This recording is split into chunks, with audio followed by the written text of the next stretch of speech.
पंडित नेहरू जो थे और परोक्ष रूप से गांधी जी भी जो थे वो ब्रिटिश साम्राज्यवाद की आवाज बनकर बोल रहे थे। और 1945 के बाद फिर आईएनए वाला किस्सा हुआ, आईएनए ट्रायल्स वाला किस्सा हुआ, और उसमें सब में एक प्रकार की एक डील हुई। उस डील में कांग्रेस को ब्रिटिश साम्राज्यवाद के सर्वोत्तम हितैषी के रूप में ट्रांसफर ऑफ पावर में एक विभाजित भारत का पुरस्कार दिया गया। जी,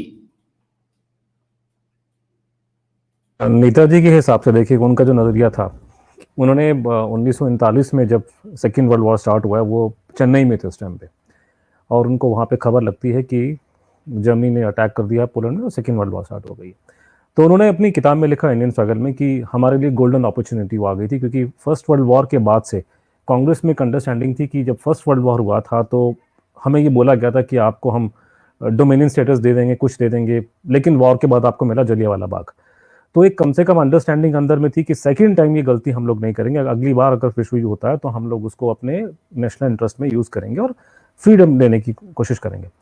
लेकिन सुभाष बोस ने अपनी किताब में लिखा कि एक बहुत बड़ा बॉम्बशेल सा गिरा है 1939-40 के अंदर कि गांधी जी जाकर के वॉइसरॉय से मिलते हैं, लिलित गांव वहाँ पे उस टाइम पे थे, और ये बोला कि इस मुसीबत की घड़ी में हम लोग अंग्रेजों के साथ में, हम ब्रिटेन के साथ में, और इस बात को बार बार रिपीट किया गया।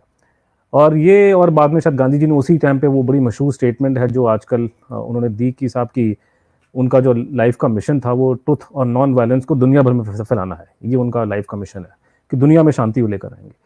तो ये सुन के उनको लगा बुरा हाल। फिर हिस्ट्री आपको मालूम है कि उसका सुभाष बोस को उन्होंने नज़रबंद कर दिया, अंग्रेजों ने वो यहाँ से बच के निकल गए। उन्होंने वो सारी उसी के बीच में दौरान में उन्होंने जब वो यहाँ पे थे 1940 तक, जब वो यहाँ से नहीं गए थे, जेल में नहीं गए थे, उन्होंने काफ़ी प्रेशर किया कांग्रेस वालों को, अपने लीडर्स को, कि आप कोई ना कोई मूवमेंट चलाएं, ये बड़ा अच्छा हमारा टाइम आ गया करने का।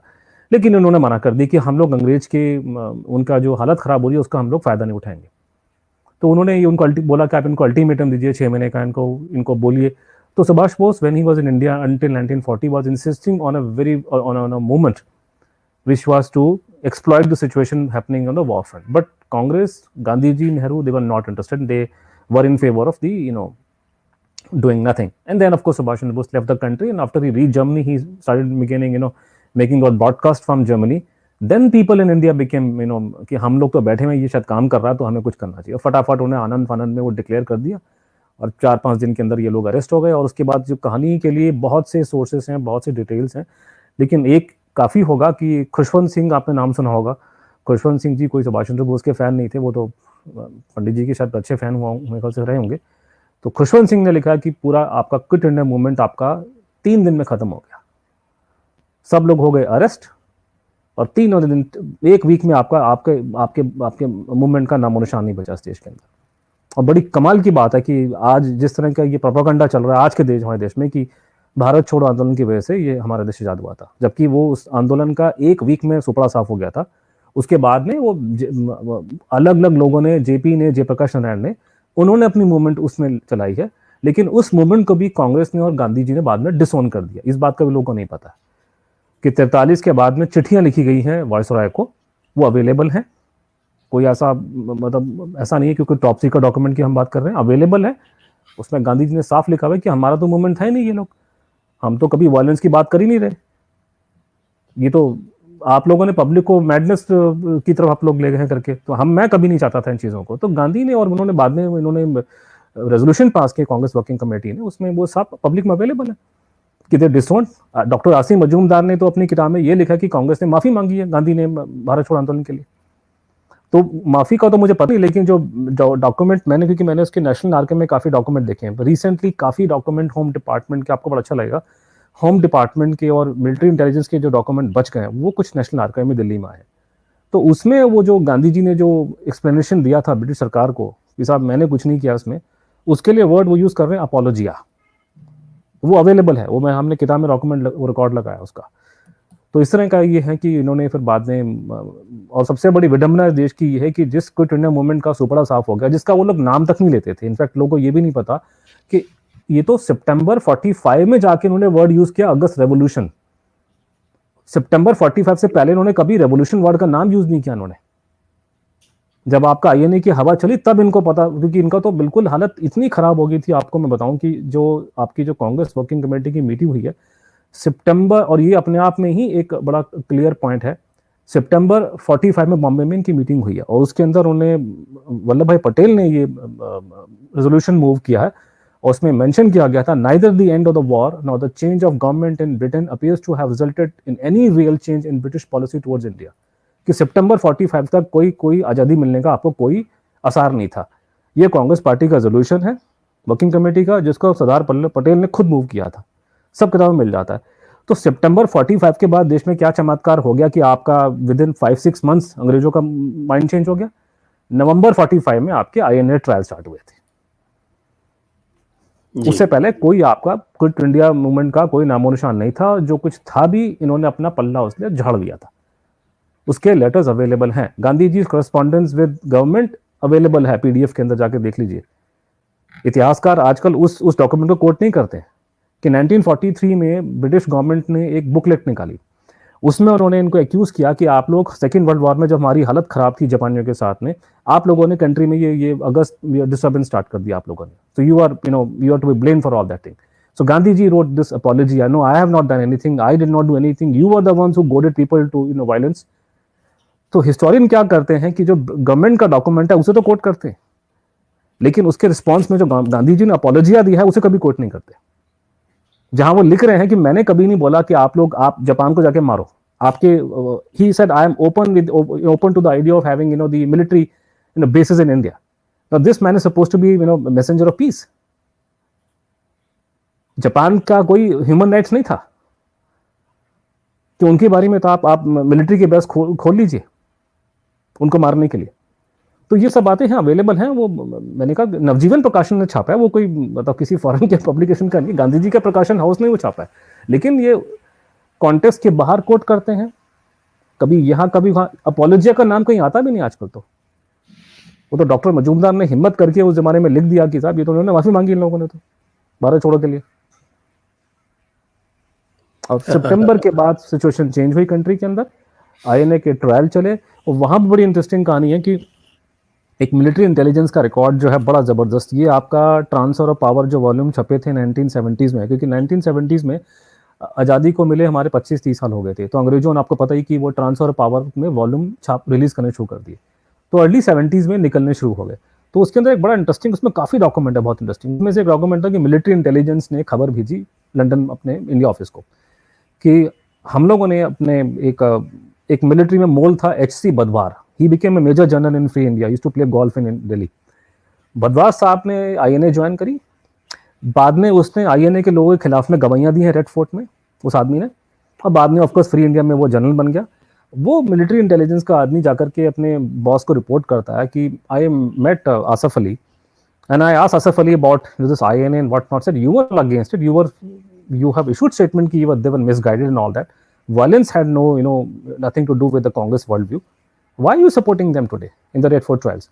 So then Asif Ali said ki I was sent by the working committee and the people to go to the country and gauge public mood, and I found out the entire public was in favor of this particular the INA people, and that's why the Congress had to make a change. But at the same time, you find interesting intelligence reports from the intelligence sites. These reports have become available, in which they are saying कि हम लोग सिर्फ अभी दिखाने के लिए इन लोगों को सपोर्ट कर रहे हैं, जैसी लड़ाई खत्म, ये काम खत्म होगा, हम इनको उल्टा करेंगे लोगों को। सो बड़ा इंटरेस्टिंग कहानी है, लेकिन उसको जो इंटरप्रिटेशन दी जाती है बड़ी सी कि साहब पंडित जी चाचा नेहरू उसको उनके रेड फोर्ट ट्रायल में उनके सपोर्ट में खड़े हुए थे। आप उनके सपोर्ट में नहीं खड़े हुए थे।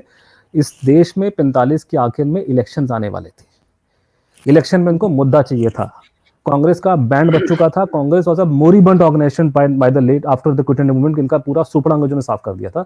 इन लोगों ने चंदे इकट्ठे किए हैं सर, बताऊंगा आपको, बहुत सारी रिपोर्टें हैं। चंदे इकट्ठे किए उन्होंने, सुभाष बोस का नाम ले लेके उन्होंने चंदा इकट्ठा करने की कमेटी का हेड था सरदार पटेल। पैसे इकट्ठे किए लोग, इनको फौजियों ने इनको पैसा दिया, इनको इवन 1-2 अंग्रेजों ने पैसा दिया, इनको फिल्म एक्टर्स ने पैसा दिया, इनको इस चीज को लेकर के पब्लिक ने दिया साथ में। इससे उन्होंने पूरे कांग्रेस के सिस्टम को रिवाइव किया उन्होंने 45 के बाद में सुभाष बोस का नाम ले लेके। और पॉलिटिकल इलेक्शन जीतने के लिए, मुस्लिम लीग को हराने के लिए इनको मुद्दा चाहिए था। तो इनके सामने साहब की वो एक हिंदू मुस्लिम जो तीनों के तीनों खड़े हैं, Congress stand for the country's unity, Muslim League stand for the Muslims only, so we will support these people. तो ये पूरा का पूरा जो था पॉलिटिकल गेन इलेक्शन में जीतने के लिए इन्होंने कांग्रेस ने सपोर्ट की। ये सारा का सारा इंटेलिजेंस के रिकॉर्ड्स में और ट्रांसफर ऑफ पावर की फाइल्स में पब्लिकली छप चुका है। सिवाय हमारे जैसे लोग के कोई भी आदमी उसकी बात नहीं करना चाहता। ये तो बात सही है, बात तो इसके बारे में नहीं कहना चाहते। बात तो ये भी नहीं कहना चाहते कि 1939 की जब बात कर रहे थे आप, तो 1939 में सुभाष बोस तो मूवमेंट चलाने के लिए कह रहे थे, तो मूवमेंट तो नहीं चलाया, और मूवमेंट तो 42 तक नहीं चलाया। और 42 में एक तरह से जब ये हो गया कि साहब की इज्जत पूरी तरह से नीलाम हो जाएगी, तब जाके एक टोकन टाइप का एक कर लिया। लेकिन 1939 में ये बेवकूफ़ी ज़रूर करी कि अपनी मिनिस्ट्रीज छोड़ दी और मुस्लिम लीग के लिए रास्ता साफ कर दिया। मतलब ये एक तरफ से ये जिसको कहते हैं ना करेला और नीम चढ़ा, तो बेवकूफ़ी, और उस पे भी बेवकूफ़ी, वो भी नीम चढ़ी हुई पूरी तरह से। मूवमेंट भी नहीं किया और खुद की जो मिनिस्ट्री चल रही थी वो भी छोड़ के चले गए, जिससे वह मुस्लिम लीग को पूरा मौका मिल गया। ये तो सावरकर जी ने अगर कॉल नहीं दी होती मिलिटराइजेशन की और यूथ को भर्ती नहीं कराया होता, तो वर्ल्ड वॉर 2 के बाद में यहाँ पे 34% मुस्लिम थे ब्रिटिश इंडियन आर्मी में। उस 34% की जगह पे 50% से ऊपर होते। आप जो आधा पंजाब और आधा बंगाल लेने में सफल हो गए, शायद वो भी नहीं हो पाते।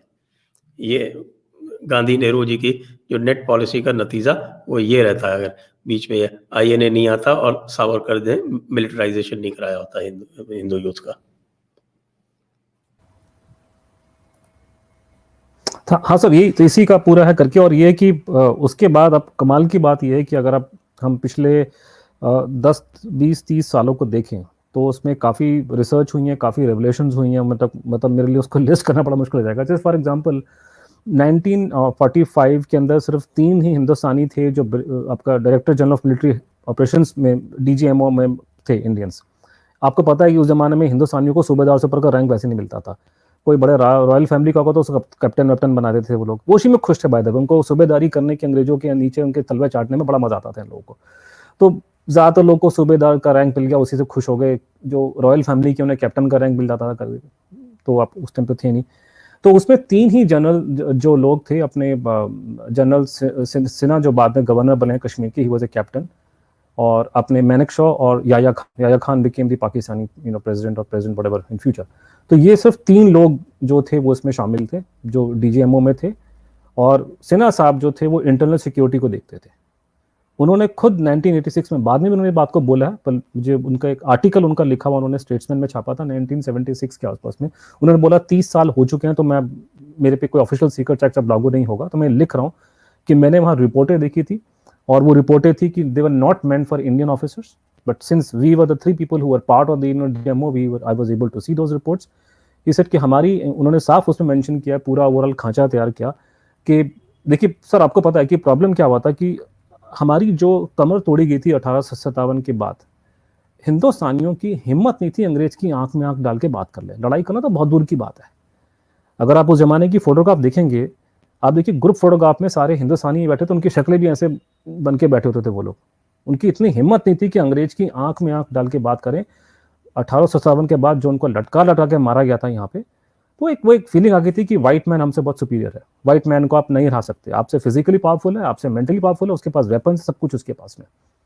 तो ये उस रिपोर्ट में जो उन्होंने पढ़ी है, उन्होंने जो जनरल सिन्हा जिसके बारे में लिखते हैं, ये सब चेंज हुआ है कि जब जापान ने पहले हराया आपके रशिया को 1905 में, और उसके बाद जो उन्होंने 1942 में जो उन्होंने धज्जियां उड़ाई हैं अंग्रेजों की और ब्रिटिश इंडियन आर्मी की सिंगापुर में, जैसे वो छोड़ के भागे मैदान, that gave people lot of confidence कि यस, अगर वो छोटे छोटे जापानी इनको मार के भगा सकते हैं अंग्रेज को, तो हम क्यों नहीं कर सकते। उसके बाद में जो आईएनए के ट्रायल का जो इनको बेसिक जो उनको प्रॉब्लम हुआ, जिसके पे मल्टीपल रिपोर्ट्स आ रही हैं। I mean IB director Norman Smith की रिपोर्ट आ रही, ऑकली नेक जो चीफ ऑफ द, उस टाइम में तो कमांडर इन चीफ था, उसकी रिपोर्ट्स हैं, गवर्नर्स की रिपोर्ट है, ऑफिसर्स की रिपोर्ट है, सबकी रिपोर्ट्स यही बात बोल रही हैं कि उनकी वजह से आपकी आर्मी में अंदर में रिवोल्ट होने की नौबत आ गई थी। अंग्रेज जो इस देश को राज कर रहे थे कि, और ये परसेप्शन बड़ा लोगों को क्लियर होना चाहिए बात, अंग्रेज हम पे यहाँ मुश्किल से, आपको पता है 4-5 हज़ार भी अंग्रेज नहीं थे पूरे हिंदुस्तान में इंडिपेंडेंस से पहले। और वो उसके अलावा वो दुनिया जहां भर के आयरिश वो और वो दूसरे तो यूरोपियन वो उनको ये भेजते थे छोटी मोटी जगह पे, लेकिन दिल्ली, बॉम्बे, कलकत्ता, मद्रास 4-5 बड़े बड़े शहरों में या शिमला में गिनती के 4-5 हजार अंग्रेज थे। अंग्रेजों हमारे देश पे राज अंग्रेजों के बिहाफ पे इंडियंस ने किया है। जो जो लोग पुलिस थाने के अंदर या आपके चाहे वो लाहौर का किला हो, आगरा किला हो, या दिल्ली का रेड फोर्ट हो, या अंडमान निकोबार हो, जिन जिन लोगों ने हमारे फ्रीडम फाइटर्स को टॉर्चर किया है, उन पर 3rd डिग्री उसके बहुत सारे किस्से हैं, वो सारे हिंदुस्तानी थे। माशाल्लाह उनकी उम्र भी बहुत लंबी है, बहुत टाइम तक जिंदा रहे हैं उनमें से बहुत लोग, उनको पेंशनें मिली हैं इंडिपेंडेंस के बाद में देश में। वो हमारे देश के हमारे लोगों को ही यूज कर रहे थे हमारे को कंट्रोल करने के लिए। जैसे एक नैरेटिव आता है जलियांवाला बाग का, जलियांवाला बाग के अंदर डायर को सिर्फ ब्लेम मत कीजिए, डायर ने सिर्फ हुक्म दिया था गोली मारो, मारने वाले सारे देसी लोग थे। किसी ने नहीं कहा कि गोली में इसको अगर एक उसको बजा दूं तो सारी कहानी खत्म हो जाएगी वहीं पे, नहीं, हुक्म हुआ साहब का तो गोली मार दो, चाहे अपना बाप सामने खड़ा हो। पैसे पे इतनी इतनी जबरदस्त उनकी श्रद्धा अंग्रेजों के साथ ही ये फौजियों के जमाने में कि हुक्म साहब का हुआ तो मार दो जो भी सामने खड़ा होगा। और वही शर्म की बात है कि इंडिपेंडेंस के बाद में इनको हम लोगों ने पेंशन दी है, इसलिए गवर्नमेंट ऑफ इंडिया कभी अंग्रेज से माफी की बात नहीं करता। हम किस मुंह से माफी मांगेंगे उन लोगों से? हमने खुद वी आर कोलैबोरेटर्स आवरसेल्फ, हम लोगों ने उसमें गोली चलाई है, हमने उन लोगों को पेंशन दी है इंडिपेंडेंस के बाद में। तो इस फौज में आईएनए के चलते इस रिवोल्ट की नौबत आनी शुरू हो गई थी। ये सब इनपुट्स आ रहा है। और वो जो बाद में नेवल म्यूटनी की बात हो रही है, नेवल म्यूटनी का जो लीडर है वो खुद उसने बेचारे ने बोला है, उसने इंटरव्यू दिया कैम्ब्रिज यूनिवर्सिटी को कि हम लोग को क्विट इंडिया मूवमेंट से कोई फर्क नहीं पड़ा था। आजकल के लोग थ्योरियां फ्लोट कर रहे हैं कि साहब वो नेवल म्यूटनी हुई थी कि उनको पेंशन नहीं मिल रही थी, उनको पैसे, भैया पैसे तो पहले भी नहीं मिल रहे थे। 46 में क्या उनको क्यों जरूरत पड़ी उनको राइज करने की? तो 46 में वो आईएनए के ट्रायल की वजह से उन लोगों में वो जोश आया, उन्होंने अपने आप को आजाद हिंदी वर्ड यूज किया अपने लिए उन लोगों ने। और उसके बाद में इनको समझ में आ गया कि हम इस देश की जिस फौज से हम लोग राज कर रहे हैं, उस फौज की वजह, वो फौज हमारे खिलाफ खड़ी हो रही है। And this is the main reason the British left this country. और बाकी जो कहानियां लोग फ्लोट कर रहे हैं साहब, वो तो उनकी हालत बड़ी खराब हो गई थी, इकोनॉमिकल वीकर हो गए थे। अरे भैया, इकोनॉमिकली अगर मैं वीकर हो गया हूं तो मैं अपनी कॉलोनी से और खून चूसूंगा 4 दिन के बाद में। ये बेकार की थ्योरी है। वो आपकी इसलिए गए हैं कि आपकी उनकी फौज उनके खिलाफ होनी शुरू हो गई थी। और ये बात पूरी वेल डॉक्यूमेंटेड है, कंटेम्प्रेरी रिकॉर्ड्स अवेलेबल है। मैंने बताया आपको कि at the level of the viceroy के लेवल पे रिकॉर्ड्स अवेलेबल है, at the level of the commander in chief ऑकनी के रिकॉर्ड्स अवेलेबल है, मिलिट्री इंटेलिजेंस के दुनिया भर के रिकॉर्ड्स अवेलेबल है, जिसमें एक एक डिटेल वो हर वीक में वो काउंटिंग कर रहे थे कि कितने लोग फौज में आईएनए को सपोर्ट कर रहे हैं। जय हिंद कैसे मशहूर हुआ, आपको मैं एक सुनाता हूँ, बड़ी इंटरेस्टिंग कहानी, आपको सुन के आप यकीन नहीं करेंगे इस कहानी का। कलकत्ता में उन्होंने रिपोर्ट, एक एमआई की रिपोर्ट है, मेरे पास पड़ी हुई है, कोई बोलेगा तो पोस्ट कर दूंगा, कल को दिखा दूंगा लोगों को। उसमें ये मेंशन किया कि गुरु नानक देव का जन्मदिन कलकत्ता में मनाया गया। और उसमें लोग, उन्होंने सुभाष बोस के 1-2 फैमिली के लोगों को बुलाया। और बाद में उन्होंने इस रिपोर्ट में मेंशन किया कि एक बड़ी अजीबोगरीब घटना हुई है, हमने कभी देखा नहीं है कि सुभाष चंद्र बोस जो एक नॉन सिख है, उसकी फोटो उन्होंने गुरु ग्रंथ साहब के साथ में रखी है। ये लोगों में जोश था। कभी आपने जिंदगी में देखा है गुरु ग्रंथ साहब के साथ किसी की फोटो नहीं लगती है, इवन गुरुओं की फोटो नहीं लगाई जाती। लोगों में इतना जबरदस्त जोश देश की लड़ाई के लिए था। जय हिंद बोलने पे लोगों को निकाला गया फौज से उस जमाने में, ऐसे नहीं लोगों ने मान लिया। तो ये पूरा उन्होंने एमआई की रिपोर्ट्स में, जो मैंने कहा रिसेंटली निकल के आई है, सारा कैटलॉग आपको दिखाई देगा कि कैसे कैसे कैसे कैसे ये डेवलपमेंट हुआ। एक रिपोर्ट बड़ी इंटरेस्टिंग है, उसके अंदर वो मेंशन कर रहे हैं कि जो अंग्रेज और अमेरिकन ऑफिसर्स की बीवियां बोल रही हैं कि हमारे को प्रॉब्लम हो रही है यहाँ पे, कि डर का माहौल है कि जो हालत म्यूटनी में हुई थी उससे ज्यादा हालत अब खराब होगी। तो ये पूरा डर का माहौल और पूरी कहानियां वो सारी फ्लोट कर रही हैं कि ऊपर से इन्होंने पोस्टर लगाना शुरू कर दिए इन्होंने, जब आईएनए के ट्रायल हुए, कि अगर एक भी आईएनए वाले को आपने उसको फांसी लगाई तो एक भी अंग्रेज जिंदा भारत से वापस नहीं जाएगा। और बड़ी कमाल की बात है कि वर्ल्ड वॉर के बाद में 3 ट्रायल चले थे वॉर क्राइम्स के। एक आपका न्यूरेमबर्ग वॉर क्राइम्स ट्रायल, दूसरा आपका टोक्यो वॉर क्राइम्स ट्रायल, और तीसरा रेड फोर्ट के लोगों को भी वॉर क्रिमिनल का ही दर्जा दिया गया था। लेकिन इस केस में एक भी आदमी को वो, मतलब ट्रायल चलने के बाद वो लोग नहीं लटका पाए, क्योंकि जनता खिलाफ में उनकी खड़ी हो गई थी। और वो सारा वो ऑकली ने एक्सप्लेन किया कि अगर हम इन लोगों को अगर हम लोग जेल में इनको डालते आईएनए वालों को, तो पूरी आर्मी में रिवोल्ट हो जाता। तो ये सब डॉक्यूमेंट्स अवेलेबल हैं, सारी चीज पब्लिक डोमेन में है, वो कंटेम्प्रेरी रिकॉर्ड्स हैं। उसके बाद जो उस जमाने में कमेंटेटर थे, उसमें सबसे ज्यादा 2-3 जो 2 इंपॉर्टेंट आते हैं, क्लेमेंट एटली, जिसके बारे में आपको बाद में बात करेंगे। लेकिन बाबा साहब अम्बेडकर जैसे व्यक्ति, जिनको अच्छी नॉलेज थी उस टाइम के जो सिस्टम में क्या हो रहा था, और वो कोई नेताजी के बहुत बड़े सपोर्टर नहीं थे, तो भगवान भला करे, डॉक्टर अम्बेडकर ने अपने मरने से पहले बीबीसी को इंटरव्यू दिया। बीबीसी भी कोई सुभाष चंद्र बोस का कोई फैन कभी नहीं रहा है। वहां उन्होंने ये साफ अंग्रेजी भाषा में लोगों को समझाया है कि अंग्रेज क्यों चले, किसी को यकीन तक नहीं हुआ 47 में कैसे चले जाएंगे, लेकिन तो कारण वही था कि सुभाष बोस की वजह से जिस आर्मी से वो रूल कर रहे थे वो आर्मी उनके खिलाफ हो गई, इस वजह से वो लोग यहाँ पे गए।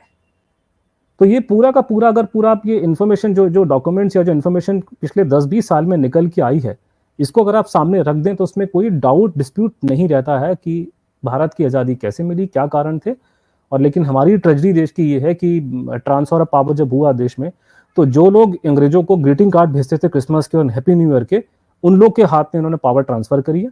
और इन्होंने अपने को जस्टिफाई करने के लिए कि साहब हम लोग पावर में क्यों हैं, हमने क्या काम किए थे, अपने को जस्टिफाई करने के लिए उन्होंने हमारे पे जो नैरेटिव चेपा इस देश के ऊपर, जिसको आजकल वो गाने से मशहूर हो गए, दे दी हमें आज़ादी बिना खड़क बिना ढाल। और ये नैरेटिव बहुत अच्छा है क्योंकि इस नैरेटिव के डबल फायदे होते हैं। आपने अगर वो गांधी फिल्म देखी होगी एटनबरो की, जिसको गवर्नमेंट ऑफ इंडिया ने फंड किया था, बाय द वे हमारी फंडेड मूवी है, प्रोपेगेंडा फिल्म है वो पूरे। उस फिल्म में सुभाष बोस का एक भी सीन नहीं है। उसमें उन्होंने ये आपको ये दर्शाया है कि गांधी जी बहुत महान थे। गांधी जी महान थे, इसमें कोई डिस्प्यूट नहीं है। मैं ये नहीं कह रहा गांधी जी महान नहीं थे या गांधी जी की कंट्रीब्यूशन पे हम कोई डाउट रेज नहीं कर रहे। सिर्फ मेरा कंटेंशन ये कि फ्रीडम जो आखिर में मिली है उसमें उनका रोल मिनिमल था, उसमें वो अंग्रेजों को ज्यादा फैक्टर उन्होंने नहीं किया उस चीज को। लेकिन ये उस फिल्म से 2 मैसेज आपको मिलते हैं कि भारत के लोग बड़े जबरदस्त थे लेकिन अंग्रेज भी बहुत अच्छे थे, प्यार से बोला चले गए। साहब आयरन शर्मिला 22 साल तक बैठी थी धरने के ऊपर इस देश में, आपने आर्म फोर्सेस एक्ट हटा दिया उस स्टेट से, आपने 22 साल के धरने के बाद से। आप करवा लो किसानों के जितने रैलियां यहाँ पे, अगर गवर्नमेंट ऑफ इंडिया ने कोई एक्ट पास कर लिया, दुनिया की कोई ताकत उसको चेंज नहीं कर सकती। अंग्रेज जाएंगे आपके धरनों से, आपकी भूख हड़ताल से, वर्ल्ड की सुपर पावर जमाने की। आप दिल्ली से किसी किराएदार को निकाल के दिखा दो अहिंसा से पहले, क्या बात कर रहे हैं, बचकाना कहानियां। ये अंग्रेजों को प्रमोट करने की कोलोनियल जो लोग थे, वही राय बहादुर साहब बहादुर जो है उसमें से, जैसे एक कोई त्रिवेदी साहब का नाम मैं देखा था, उनका नाम आ रहा है फाइलों के अंदर, वो बैठ के बोल रहे हैं कि ये ट्रेटर्स हैं, रेबल्स हैं, INA के लोग। बाद में जाके उसको पद्म भूषण मिल रहा है, वो गवर्नर बन रहा है स्टेट का, ICS साहब। ये राय बहादुर जिनको गोलियां पड़नी चाहिए थी 47 में, देवर कोलैबोरेटर्स ऑफ द ब्रिटिश राज, आपने उन्हीं को कंटिन्यू किया। दादा राय बहादुर, बेटा होम सेक्रेटरी, और पोता बैठ के हमको लेक्चर दे रहा टीवी में वही नेशनल सिक्योरिटी के बारे में। और सब लोगों ने वही उनका जो, मेरे को कोई दुश्मनी नहीं है वेस्टर्न कंट्री से, लेकिन प्रॉब्लम हमारी कंट्री में प्रॉब्लम आ रही है, ये जो पूरी क्लिक है बैठ के, गांधीयन क्लिक, इनके इतने एंट्रेंच इंटरेस्ट है वेस्टर्न कंट्रीज में। इनको मालूम है कि ये पूरी थ्योरी जो है वो वहाँ बड़ी चलती है वेस्टर्न कंट्रीज में, क्योंकि इसमें व्हाइट मैन का इमेज अच्छा हो जाता है कि कितने अच्छे लोग थे, यहाँ से बोला चले गए, तो वो आइडिया वहाँ प्रमोट होता है। तो इसलिए उसके पीछे छुप करके ये सारी अपनी कहानियाँ चलाते हैं। और यही दलील दी जाती है कि साहब वो तो अमेरिका में बड़ा मशहूर है गांधी का नाम, वो तो यूरोप में बहुत मशहूर है। और भैया वहाँ मशहूर होगा क्योंकि उनकी इमेज अच्छी होती है उसको सुनने से, कहानी सुनने से। मैं तो रियलिटी पे चलूंगा ना देश के ऊपर, और आप लोगों को तो बच्चे वहाँ बैठे हुए, गलत नहीं बच्चों को वहाँ बैठा, लेकिन तो ये पूरा जो नैरेटिव बना के इन्होंने किया, ये नैरेटिव झूठ का पुलिंदा है। और शायद बहुत लोगों को इस बात को ऑलरेडी मालूम है, और इसमें इतने एविडेंस अब निकल के आ गए हैं पिछले 10-20 साल में कि अब इसमें कोई भी अनबायस आदमी देखेगा। इनफैक्ट जिन नेताजी के बायोग्राफर अंग्रेज और अमेरिकन ने किताब लिखी उनके बारे में, इंक्लूडिंग ह्यू टॉय जासूस था, वो सुभाष बोस को चेस कर रहा था ब्रिटिश इंटेलिजेंस का। उसने जब पहली बायोग्राफी सुभाष बोस की लिखी, उसने भी मेंशन किया कि साहब इंडिया को आजादी करने में इसका आदमी का मेन हाथ है। वो सारे एडमिट कर रहे हैं, कोई भी अनबायस आदमी फॉरेनर जो किताब सुभाष बोस पे लिख रहा है। अभी रिसेंटली मैं किसी रशियन से स्कॉलर से बात कर रहा था, anybody who has no axe to grind will admit the fact India became free because of the near revolt in the Indian arm forces. अहिंसा का कोई उसमें ज्यादा कंट्रीब्यूशन नहीं है, उसमें तो और बात भी कर सकते हैं।